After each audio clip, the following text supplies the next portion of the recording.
యుద్ధంలో జరిగిన వాడను హేచ్చరి కూర్చరి షణ్ముఖి శాంబరి వర్తమాన ముఖ్యులను చెందిన వాడను అలహార ఆ దుష్ట మన పూరక అన్న సహస్ర చక్రంలో జరిగిన వాడు యమ నిమ ఆసన ప్రాణమయ ప్రత్యాల ధ్యాన ధారణ సామాత్రలే అర్థంగా యములు జరిగిన వాడను సిద్ధులు సాధులు దేవకర్ములు నన్ను చూసి భయములో లేరు సప్తరుషి మండలంలో శ్రేష్ఠులను ఏ సేవక నా నామము విశ్వామిత్రము అంటారు.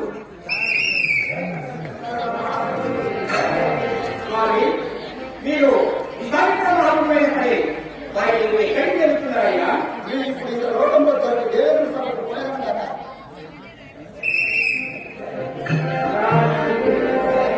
ఆ విశ్వామిత్రుడు సభ ప్రార్థించి ఇప్పుడు ఆ గ్రామాలకు తమ వేటకు వెళ్ళిపోయేదాన్ని ఇప్పుడు ఆ ఇంత లోకం తెలియకుండా అక్కడ ఆ దేవేంద్రుడు నారదుడు వశిష్ఠుడు విశ్వామిత్రుడు సభగా